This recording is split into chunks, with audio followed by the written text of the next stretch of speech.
이어서 말씀을 나눕니다. 오늘은 신명기 10장의 말씀입니다. 읽었던 말씀 12절, 13절은 의문문입니다. 질문이죠. 하나님께서 내게 요구하시는 것이 무엇이냐? 하나님께서 너희들에게 원하시는 것. 오늘 말씀의 제목대로라면 하나님께서 너희에게 바라시는 것이 무엇이냐? 이렇게 질문하고 대답을 합니다. 한글 성경으로 보면 12절, 13절이 다 뒤섞여 있는 것 같아서 잘 구분이 되지 않습니다. 그런데 조금 더 성경에도 보면 파란색이 있다든지 빨간색이 있으면 좀 구분하기가 쉽죠. 그래서 12절과 13절을 이 성경이 쓰여져 있는 히브리어 원문으로 보자면 주 동사가 12절에 보시면 요구하시는 것, 원하시는 것, 이것이 동사입니다. 그리고 나머지 동사 같은 부정사가 5개가 있는데, 이 부정사라고 하는 것은 문법에서 동사의 그 기능을 좀 더 설명하기 위해서 동사를 좀 더 목적어처럼 동사를 좀 더 자세하게 보완하는 의미에서 이 부정사 5개가 사용되고 있습니다. 그래서 이 부정사가 문법적 용어로 설명적 용법 이런 식으로 이렇게 문법에서는 설명하고 있는데, 그러니까 동사가 하나 있고 그 나머지 부정사 5개는 동사의 목적어처럼 동사에 대한 설명이라고 말씀드릴 수 있습니다. 그러면 하나님이 원하시는 것, 이 주 동사니까 원하시는 것이 무엇이냐? 그러면 5개의 연결되어 있는 부정사가 오늘 정확하게 하나님이 원하시는 것이다 라고 말씀합니다. 첫 번째는 경외하는 것입니다. 경외, 여호와를 경외한다고 했는데 이게 첫 번째 부정사입니다. 두 번째는 그의 도를 행하고 이렇게 되어 있는데, 행한다고 하는 말이 같이 걷는다, 그의 길을 따른다 라는 그런 의미입니다. 첫 번째 부정사가 경외, 두 번째가 행한다, 따름, 세 번째가 사랑이죠. 여기 보면 사랑, 네 번째가 쭉 마음과 뜻을 다해 섬기다, 섬기는 거, 섬김. 그리고 마지막 5번째가 13절에 보시면 명령과 규례를 지키다 할 때 지키다가 5번째 부정사입니다. 그러면 하나님이 너희들에게 원하시는 것이 무엇이냐? 하나님이 너희에게 요구하시는 것이 무엇이냐? 그러면 원문으로 보면, 이 성경대로 보면 우리는 잘 모르지만 그 원문을 보면 꼭 색깔이 칠해져 있는 것처럼 부정사 5개, 첫 번째 경외, 두 번째 따름, 하나님의 뜻 행사를 따름, 세 번째 사랑, 네 번째 섬김, 5번째는 명령을 지킴, 이렇게 5개가 하나님이 원하시는 것이다. 근데 예수님은 이 5개를 하나의 단어로 함축해서 설명하셨습니다. 사랑이라는 단어 안에 이 5개를 다 넣었죠. 그래서 율법사가 나와서 예수님에게 어떤 계명을 내 마음속에 가장 삼고 싶은, 내 마음속 중심에 두고 싶은 그런 말씀이 무엇입니까? 라고 할 때 하나님을 사랑하라 라고만 말씀해 주셨죠. 좀 더 시간이 있었거나 좀 더 자세하게 설명하고 싶었으면 오늘 신명기 10장을 가지고 거기 보면 하나님을 사랑하는 것은 5개가 있다. 경외, 따름, 사랑, 섬김, 지킴, 이렇게 5개가 있는데, 근데 예수님은 5가지로 말하면 다 이해하기 어려우니까 그냥 한 가지 명확하게 주제를 설명하기 위해서 하나님을 사랑하라 이렇게 말씀해 주셨습니다. 그래서 하나님이 원하시는 것은 무엇이냐? 그러면 예수님의 표현대로라면 하나님을 사랑하는 것을 하나님께서 오늘 저와 여러분에게 기대하시고 바라시고 요구하시고 원하시고 계십니다. 그런데 사랑이라고 하는 것은 참 이상한 것이죠. 명령으로 되어지는 것이 아닙니다. 사랑은 군대에 가면 무슨 말에 이해가 되지 않아도 토를 달지 않고 시키면 시키는 대로 하라, 이게 군대에서 첫 번째 배우는 것인데, 근데 이 사랑이라고 하는 계명은 이 사랑이라고 하는 이것은 감정의 영역이어서 내가 이렇게 사랑해야지 한다고 해서 사랑할 수 없는 것이에요. 내 안에서부터 이 사랑이 우러나와야 하는 것이죠. 그래서 오늘 12절에 보시면 빠져있는 접속사가 있는데 히브리어로 왜 아타라고 해서 영어로는 엔드라우입니다. 자, 그래서 이제 지금부터 하나님을 사랑해라, 이렇게 말씀이 기록되어 있거든요. 그러면 어떤 하나님이길래 사랑하라는 걸까? 그냥 명령으로 사랑할 수 없는데, 그냥 시킨다고 해서 사랑의 감정이 일어나지 않는데, 하나님이 어떤 분이신지를 쭉 설명하고 and now, 자 이제부터, 그러니까 하나님이 원하시는 것이 무엇이냐, 5개의 부정사를 통해서 하나님을 사랑하라, 이렇게 말씀하고 계시죠. 그래서 하나님은 어떤 분이실까? 여러분 1절 한번 보시면 눈에 띄는 단어가 처음과 같은, 이런 말씀 나오죠. 2절에 처음 파네, 3절에 처음 것과 같은, 4절에 처음과 같이, 10절에 처음과 같이. 이게 보면 처음처럼, 처음과 같이, 처음처럼 계속 반복되고 있습니다. 여러분, 이 반복이 그냥 평범하지 않죠. 처음과 같이. 이거는 오늘 10장 시작할 때 보면 그때로 시작하는데, 이 그때는 이스라엘 백성이 십계명을 받으러 올라간 모세가 내려오지 않자 아론을 충동질해서 황금 송아지를 만들었던 때입니다. 하나님 필요 없고 이 황금 송아지가 우리의 신이다, 지금부터 이 황금 송아지 따르면 된다라고 했던 그런 때입니다. 하나님께서 그들을 징계하시고 하나님께서 그들의 잘못을 책망하시는데, 그리고 용서해 주시는데, 용서의 그 반복되는 단어가 처음과 같이. 내가 죄 안 지은 사람처럼, 그냥 아무 일도 없었던 것처럼. 우리 영화 같은 데 보면 막 하다가 NG 그러잖아요. 저는 NG가 모두 특별한 의미가 있는 줄 알았더니 no good이더라고요. 별로 안 좋아, 다시 해. 그러면 다시 해요. 이게 연기자가 다시 하고 NG 다시 하고, 막 한 번 웃음이 터지면 NG 하고 안 웃고 다시 하고 마음을 가다듬고. 근데 그 하나님은 그래 NG 다시 하자, 그런 것처럼 이스라엘 백성이 한 번도 죄를 짓지 않고 한 번도 범죄하지 않고 하나님을 떠나지 않은 것처럼, 그래 처음과 같이 다시 하자, 처음처럼 하자, 처음처럼 하자, 이런 분이세요. 그러니까 인간은 한 번 실수하면 낙인을 찍죠. 한 번 잘못하면, 우리 흔히 하는 말로 찍히면 죽을 때까지 갑니다. 그래서 제가 아는 어떤 목사님의 이야기처럼, 나는 하나님은 안 무섭다 그러더라고요, 그분이. 그래서 저런 분이 계신가, 나는 사람은 무섭다. 그래서 참 이상하다 그랬는데, 그분이 하는 뒷이야기를 자세하게 설명은 못 드리지만, 하나님은 내가 잘못했을 때 내 죄를 고백하면 용서해 주시는 분이신데, 사람은 용서하는 법이 없더라.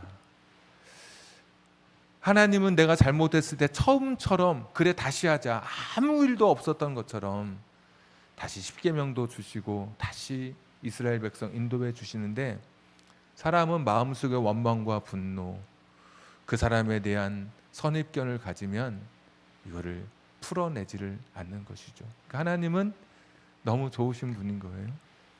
저와 여러분만이 알고 있는 나의 실패와 허물, 내가 다른 사람에게 드러내기 어려운 나의 이런 어두운 과거조차도 하나님은 동이 서에서 본 것처럼, 우리의 죄를 내 하나님의 등 뒤에 버리시는 것처럼 보지 않으시겠다는 거거든요. 잊어주시고 용서해 주시는 하나님이신 것이죠. 요한복음 8장에 가늠하다 잡힌 여인, 사람들이 돌을 들고 다 서 있을 때, 죄 없는 자가 먼저 돌로 쳐라 했을 때 사람들이 다 하나둘씩 돌을 버리고 떠나가기 시작했습니다. 그때 예수님께서 여인에게 하셨던 말씀이 다 갔느냐, 이렇게 물어보셨습니다. 고개를 들면 다 갔는 줄 아실 텐데 땅바닥에 계속 글을 쓰시면서 여인에게 마지막에 묻기를 다 갔느냐. 이것은 가늠하다 잡혀온, 현장에서 잡혀온 여인, 제대로 옷도 걸치지 못한 채 아마 사람들에게 부끄러운 모습으로 한 마당 그 공터에 지금 잡혀왔을 것입니다. 어쩌면 피투성이가 됐을 수도 있고 제대로 몸을 간수하지 못한, 예수님은 고개를 들지 않은 채 다 갔느냐, 그의 허물까지도 덮어주시면서 다시는 그렇게 살지 말라, 그러면 된다 하고 보내주신 분이죠. 사람은 용서하지 못하는데 하나님은 너무나 큰 사랑으로 용서해 주시고, 저와 여러분이 한 번도 죄짓지 않은 사람처럼 기도하면 그래 사랑하는 아들아, 사랑하는 딸아 말씀해 주시는 그런 분이신 것이죠. 하나님 같으신 분이 사실 없으시죠. 6절에 보시면 아론이 죽고 엘르아살이 대제사장이 되는 장면이 나옵니다. 아버지가 잘못했다 그래서 자식까지 벌 주지도 않으시더라고요. 그러니까 하나님이 좋으신 것은 우리 부모인 우리가 잘못 살았다 그래서 내 자식도 네 부모가 잘못 살았으니까 너도 좀 고생해라, 벌 받아라, 그렇게 하지 않으시는 분이에요. 아론은 실패했는데 엘르아살을 영광스러운 대제사장의 직임을 6절에 보면 또 허락해 주시는 그런 분이세요. 그러니까 우리가 자식들 앞에 때로는 부끄러울 때 있고, 그런데도 하나님은 내 모습 이대로 내 자식에게 그대로 그 삶을 물려주지 않으시고 내 자식 다시 시작할 수 있도록 내 자식의 삶에는 또 다른 은혜로 베풀어 주시는 그런 분이세요. 세상은 그렇지 않습니다, 여러분. 세상은 아버지가 잘못하면 연좌제라 그래서 자식까지 그 집안이 다른 데로 쫓겨게 되고 쫓겨나게 되고 거기서 살 수 없고 누구 아들 그러면 창피하고 그렇게 세상은 만들지만, 하나님은 어떤 부모가 실패했다 할지라도 그 자식은 다 잘 되기를 부모가 바라는데 하나님은 그 자식은 또 새롭게 회복시켜 주시고 은혜를 허락해 주시는 그런 분이신 거예요. 그래서 우리가 부모인 우리가 참 하나님 앞에 잘못 살고 내가 정말 하나님 앞에 부끄러워도 그래도 내 자식은 하나님이 다시 새로운 은혜로 부어주시고 붙잡아 주신다. 이것이 우리에게 얼마나 위로가 되고 힘이 되는지요. 자식들 보면 야 어떻게 이렇게 우리보다 나보다 더 훌륭할까, 나보다 훨씬 더 낫다.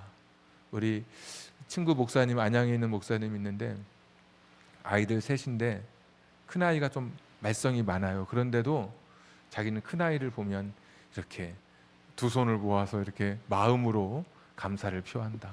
자기보다 낫다는 거예요. 자기는 목사로서 이제 오래전 이야기입니다. 지금 다 컸지만 아이들이 초등학생 때인데 자기는 목사로서 1년에 전도 1명, 2명 할까 못할까인데 이 아들은 얼마나 말썽을 피우는지 애들을 이렇게 이끌고 다니는 게 많은 거예요. 돌아다니면서 말썽을 단체로 피우니까. 그런데 주일날만 되면 10명, 20명 교회 다 데려와가지고 쫙 채우는 거예요. 자기보다 낫다고. 근데 우리 아이들이 정말 하나님이 내가 그렇게 못 살았는데도 우리 아이들은 올곧게 살아가게 해주시는 그런 하나님이에요. 너 네 아버지가 네 엄마가 못 살았으니까 하나님 앞에 나한테 잘 못했으니까 너도 그냥 그저 그렇고 그런 인생 살 거야, 그렇게 하지 않으시는 하나님이세요. 8절에 보시면 레위 지파를 따로 이렇게 구별을 해서 이스라엘을 축복하는 역할을 맡겨 주십니다. 9절에 레위 지파는 분깃도 없고 기업도 없다. 그러니까 땅을 주면 농사를 지어야 되니까 그 일을 하지 못하게 하시고 레위 지파는 오직 이스라엘을 축복하는 역할을 맡겨 주셨어요. 그러니까 하나님은 우리를 용서해 주시고 우리 자녀에게까지도 소망을 주시고 희망을 주시는 분이신데, 용서와 희망을 주시는 것을 넘어서 우리에게 복을 주시기를 원하시는 그런 분이신 거예요. 잘못한 거 용서만 해줘도 고마운데 괜찮다고 그러면서 더 큰 은혜로 갚아주시는 하나님이신 거예요. 이 이야기를 모세가 쭉 1절부터 11절까지 설명하면서 하나님이 이런 분이시다, 하나님이 우리에게 먼저 찾아오셨다, 하나님이 우리를 이렇게 사랑해 주셨다, 하나님이 우리에게 무엇을 바라시는 줄 아느냐.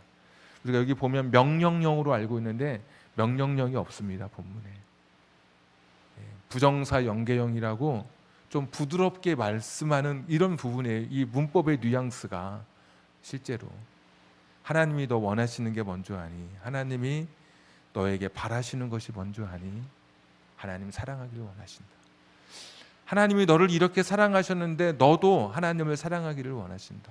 우리 로마서 5장 8절 말씀 한번 보여주십시오. 우리 같이 한번 읽겠습니다. 시작. 우리가 아직 죄인 되었을 때 그리스도께서 우리를 위하여 죽으심으로 하나님께서 우리에 대한 자기의 사랑을 확증하셨느니라. 여기서는 줄을 칠 때 어디에 줄을 쳐야 되냐면 우리가 아직 죄인 되었을 때에 여기에 여러분 줄을 치는 거예요. 다른 데 줄 치는 게 아니에요.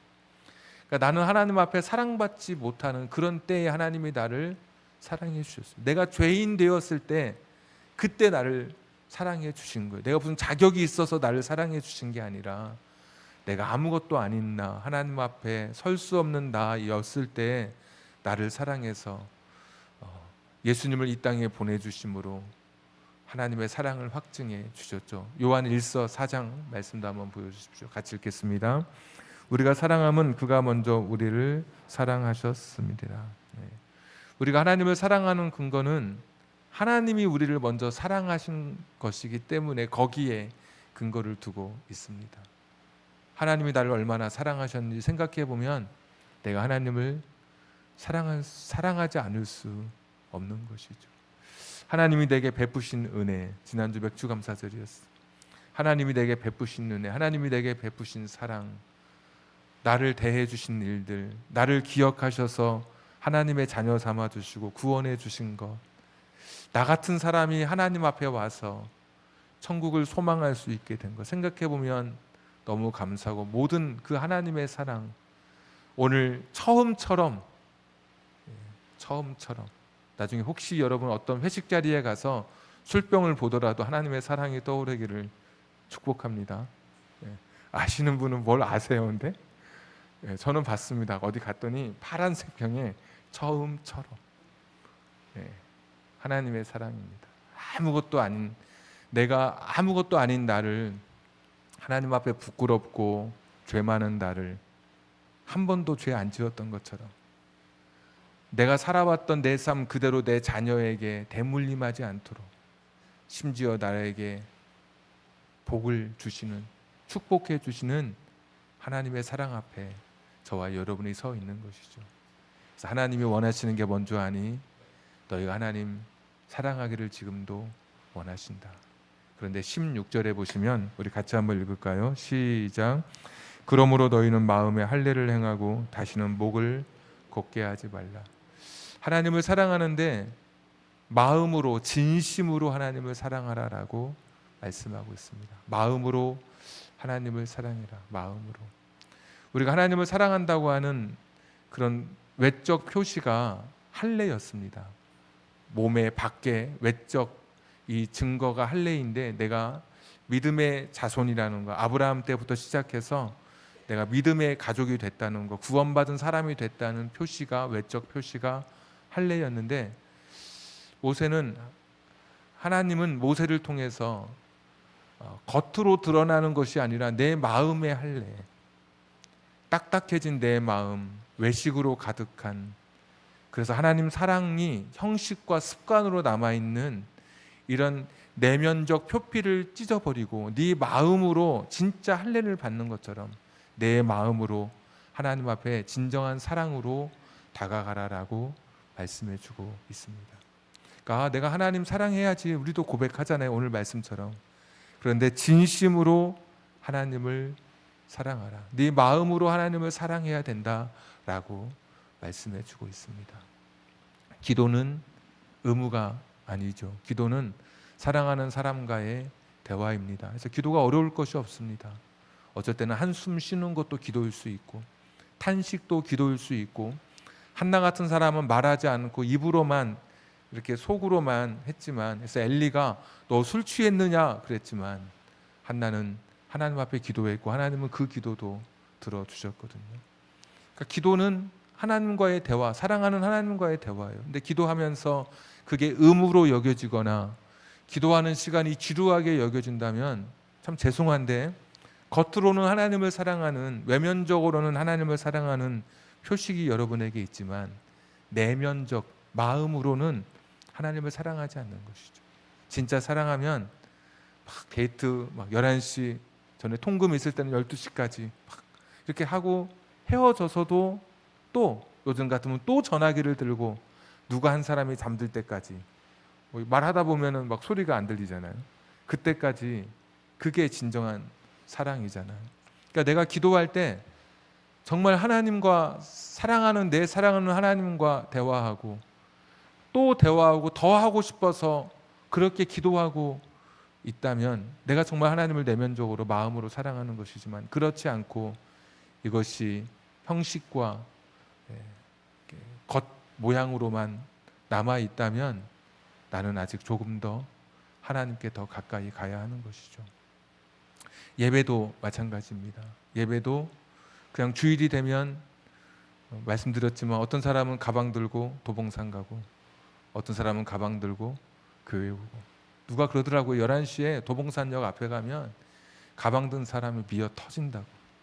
제가 언젠가 11시에 없으면 거기가 있다 그랬잖아요. 한번 보고 싶다고. 얼마나 여기 뭐 횡단보도 그 진짜 말도 못한다 그래서 야, 한번 보고 싶어요. 한번 11시에 없으면 하여튼 거기 간 거예요. 제가 어느 날 없으면. 그 정도로. 그런데 그들과 내가 다를 바가 뭡니까? 정말 하나님을 내 마음으로 사랑하고 하나님께 진정으로 그분의 위엄과 영광 앞에 내 마음을 드리지 않는다면 사실은 껍데기만 가지고는 우리가 하나님 앞에 설 수 없는 것이죠. 예수님이 분노했던 사람들이 있습니다. 다 용서해, 죄인 용서하고 세리, 창기 다 같이 식탁에서 밥을 먹고. 근데 분노했던 한 대상이 바리새인입니다. 바리새인 하면 특징이 외식이잖아요. 외식. 기도도 하고 구제도 하고 금식도 하고 누가 하라고도 하는데 자기들끼리 날짜 정해서 일주일에 2번씩 금식하고 성경에는 금식 한 번만 하면 되거든요. 1년에. 근데 자기들끼리 일주일에 2번씩 금식한 거예요. 자기들끼리 만들어가지고 우리 월요일날 목요일날 금식하자 이래가지고. 근데 어떻게 금식합니까? 다 보여주는 거예요. 아이고 힘이 없어. 왜 힘이 없냐고. 내가 금식해서 힘이 없다고 그러고. 기도할 때 골방에 가서 기도해야 되는데 막 다니면서 딱 기도 시간이 되면 딱 서서 기도하고. 야, 저 사람은 경건하다. 구제할 때 마이크 대고 누구누구 와서 돈 받아가라 그러고 구제하고. 제일 분노하신 거잖아요. 그의 마음은 없이 껍데기만 남아있는 것, 이것은 하나님을 진정 사랑하는 게 아니죠. 오늘 모세는 우리가 하나님을 사랑하되 내 마음으로 진심으로 하나님을 사랑하기를 지금도 기대하고 계십니다. 우리 예배, 기도, 또 성경 읽기, 지식을 쌓는 게 아니고 하나님의 사랑이 담겨진 러브레터를 내가 읽어가는 것이죠. 읽고 또 읽고, 때로는 한 장 읽다가 하나님의 사랑이 내 눈에 들어오면 그곳을 넘기지 못하고 어떤 사람은 그곳에 눈물 자국을 남기우는 그런 분도 계시고. 그러니까 하나님과의 사랑은, 하나님을 사랑하는 것은, 겉으로 보여지는 것은 그렇게 중요하지 않은 것 같더라고요. 정말 내가 하나님을 얼마나 진정으로 사랑하고 있는가. 오늘 모세는 하나님을 사랑하라 그러는데 진정으로 네 마음을 다해서 너의 이 속사람으로 살아가라라고 말씀하고 있는 것이죠. CCC의 최용덕 간사라고 하는 분이 계십니다. 우리 유정호 목사님이 CCC 김준곤 목사님이 대표이실 때 우리 유정호 목사님이 비서실장도 하시고 지금도 CCC 원로 간사로 덕망 있고 존경을 받으시는 우리 목사님이신데, CCC의 그 최용덕이라는 분이 계셨습니다. 간사로 대구에서 활동하셨는데 그분이 찬양의 은사가 있어가지고 노래집 같은 걸 많이 이렇게 많이 발간을 했습니다. 찬미예수 뭐 500, 1000, 2000, 3000 해가지고 이런 게 없을 때 책 보면서 찬양해야 되니까 그거 굉장히 많이 이렇게 체부해서 많이 한국 교회에 보급을 많이 했죠. 이분이 경상도 어딘지는 제가 잘 기억 못하는데 찬양 집회를 갔을 때입니다. 참 은혜로워요. 이 최용덕 이분이 뭐 낮의 내처럼 밤의 달처럼 가서 제자 삼으라 이거 작사 작곡 하신 분이거든요. 얼마나 은혜롭게 찬양 인도했겠습니까? 그런데 막 박수 치면서 찬양하는데 저 뒤에 어떤 사람이 자기 얼굴을 손으로 계속 이렇게 아이 하면서 불편한 거예요. 아니 이렇게 은혜롭게 찬양하는데 저 사람 장난한다고 막 이러면서.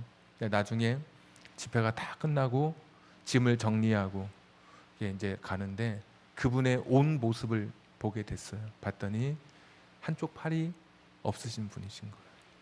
근데 이분은 다른 사람들이 두 손으로 하나님을 찬양하는데 자기도 하나님을 너무 찬양하고 싶은 거예요.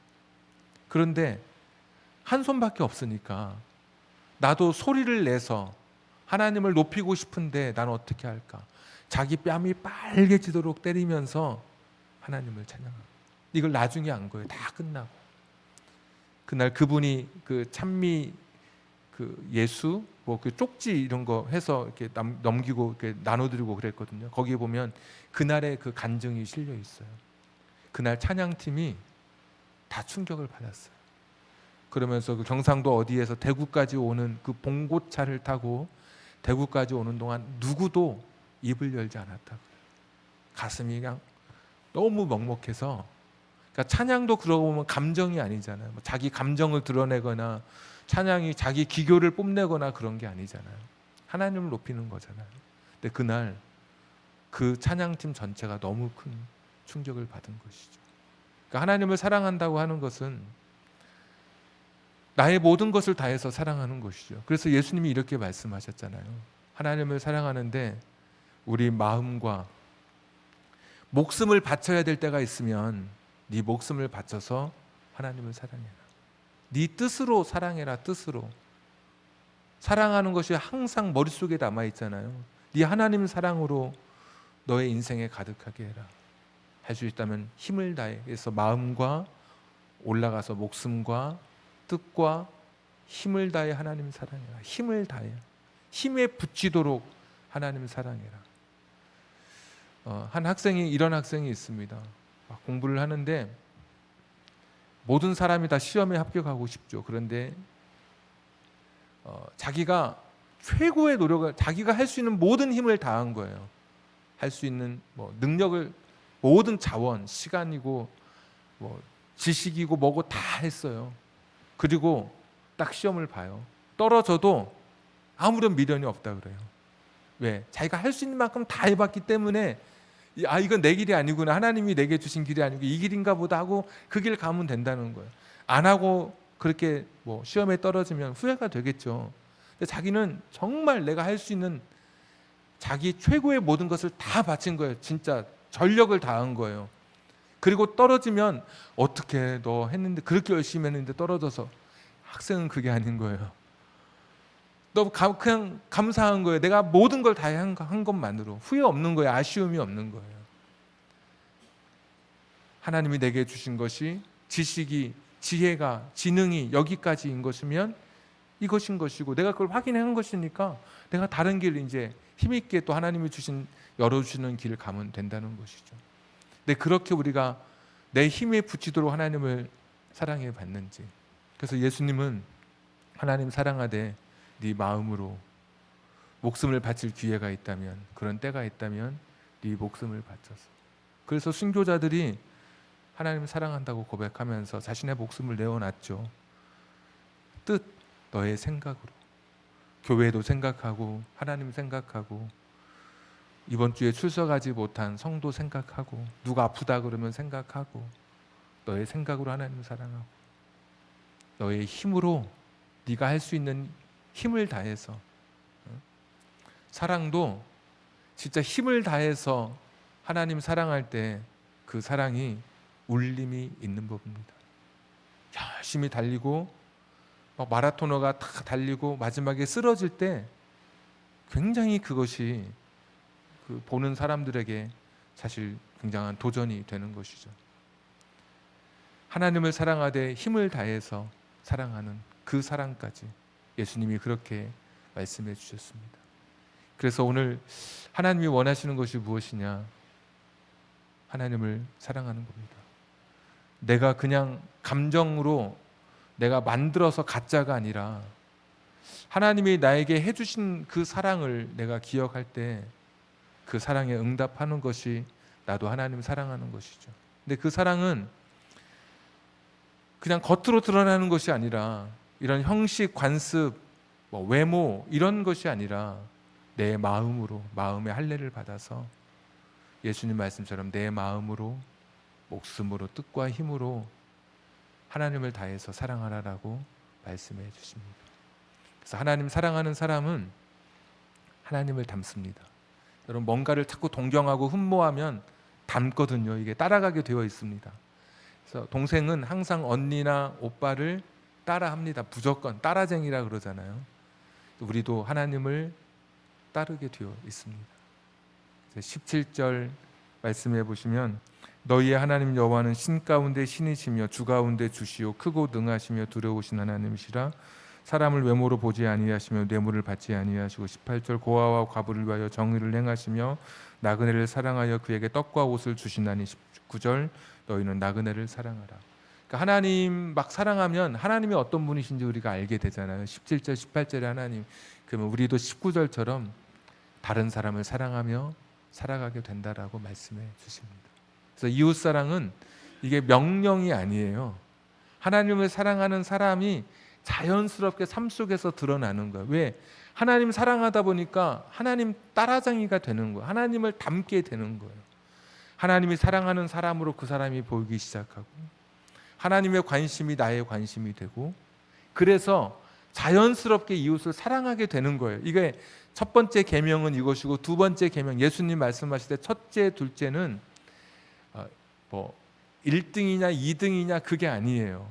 원문을 보면 그냥 서수로서 헤아릴 때, 그러니까 하나님을 사랑하는 것이 중요한 계명이고 또 하나가 있는데 그것이 이웃을 사랑하는 것이다. 이렇게 똑같은, 그러니까 등가라 그래서 똑같은 가치를 갖고 있는 원어가 사용되고 있어요. 그러니까 하나님 사랑과 이웃 사랑은 떨어지는 게 아니고 하나님을 우리가 진심으로 사랑하면 나도 하나님 닮은 사람이 되어서 자연스럽게 내 삶 속에서 하나님 사랑하는 사람의 모습이 나오게 되는 거예요. 그게 이웃 사랑으로 보여지게 되는 거예요. 그래서 하나님 사랑, 우리가 이웃 사랑 이렇게 이야기하는데 오늘 말씀은 하나님이 먼저 나를 사랑하셨고 내가 받은 그 사랑으로 하나님 사랑하고 내가 받은 그 사랑을 사람들과 나누며 살아가는 것이 하나님이 원하시는 것이다 라고 말씀해 주고 있습니다. 우리 성경 두 절만 찾고 우리 같이 기도하겠습니다. 우리 찾을 수 있는 분은 찾고 아니면 화면 신명기 11장 13절부터 15절 시작. 내가 오늘 너희에게 명하는 나의 명령을 너희가 만일 청종하고 너희 하나님 여호와를 사랑하여 마음을 다하고 뜻을 다하여 섬기면 내가 너희의 땅에 이른 비 늦은 비를 때를 따라 내려서 너희로 곡식과 포도주와 기름을 거두게 할 것이요. 신명기 14장 29절 말씀 시작. 너희 중에 분깃이나 기업이 없는 레위인과 내 성중에 거류하는 객과 및 고아와 과부들이 와서 먹고 배부르게 하라. 그리하면 내 하나님 여호와께서 내 손으로 하는 범사에 내게 복을 주시리라. 아멘. 우리 신명기 10장인데 11장에 나오는 말씀, 14장에 나오는 말씀이죠. 하나님 사랑하면 하나님이 너에게 복 주신다. 너 이웃 사랑하면 너에게 하나님이 범사에 복을 주실 것이다.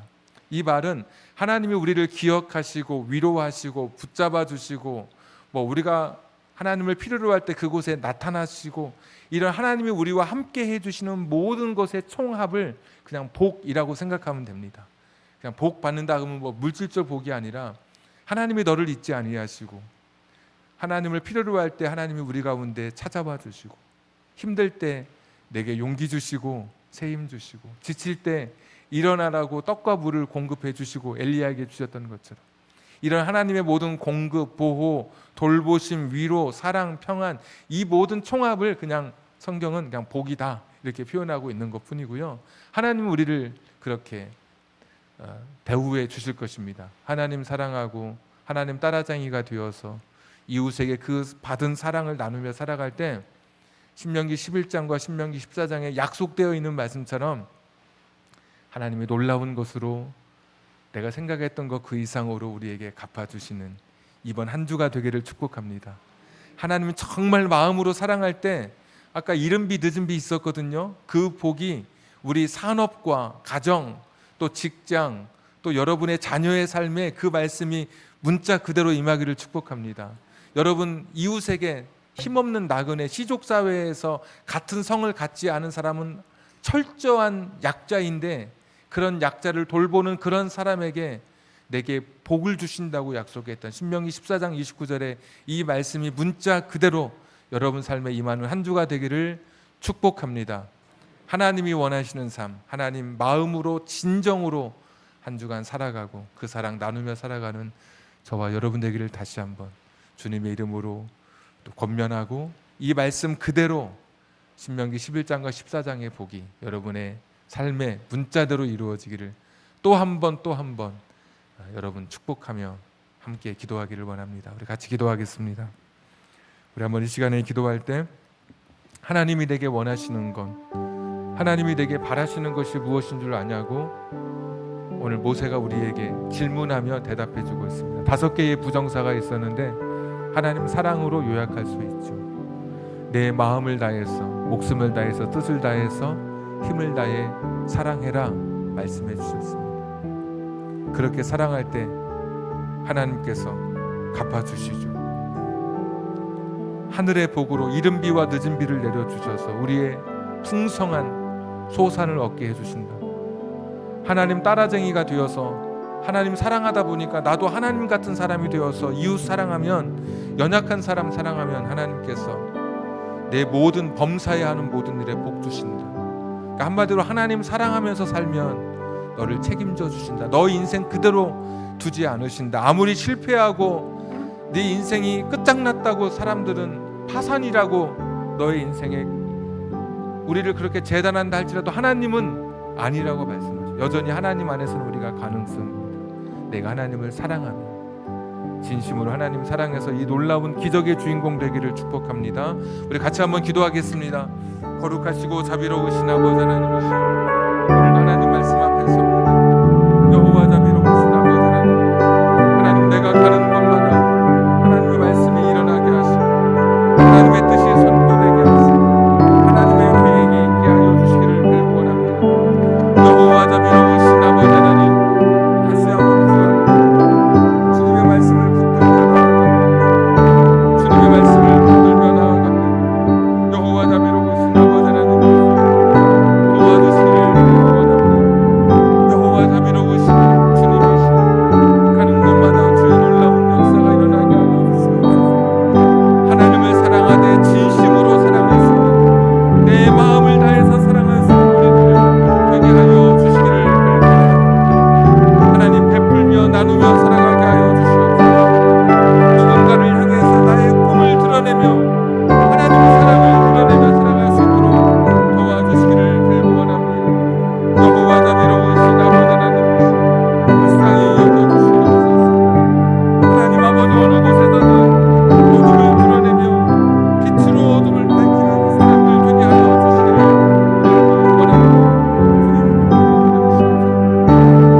우리 한 번 더 기도하겠습니다. 한 번 더 기도할 때 아무리 세상에서는 내가 실패했다 할지라도, 황금 송아지 만들어서 씻을 수 없는 죄를 지었다 할지라도 하나님은 처음처럼 우리를 대해주시는 하나님이십니다.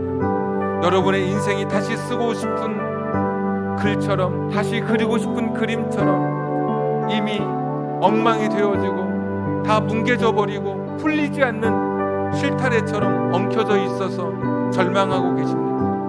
하나님께 길이 있습니다. 하나님은 여전히 여러분을 처음처럼 대해주시고 다시 회복시켜주시고 레위지파를 선택해서 축복을 빌게 하시는, 복을 주시는 하나님이셨습니다. 여러분이 아무리 어두워도 하나님께로만 여러분이 향하여 서 있다면 이 세상의 어떤 어둠도, 어떤 그늘도 하나님 앞에서는 여러분을 덮을 수 없을 것입니다. 하나님 앞에 여러분을 노출하십시오. 등을 치어, 등을 보여 하나님으로부터 스스로 그림자를 만들지 말고 하나님을 향하여 서십시오. 당신의 인생을 붙드실 것입니다. 당신의 인생에 새로운 힘을 주실 것입니다. 당신을 통해 놀라운 일을 행하실 것입니다. 하나님은 그분이 나를 살리시고 회복시키시는 하나님이십니다. 하나님을 붙들고 다시 한 번 더 기도하겠습니다. 전능하시고 자비로우신 아버지 하나님이시오, 아무리 지치고 절망해도 하나님을 붙들고 설 수 있는 우리 성도님들이 되게 하여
하나님 아버지,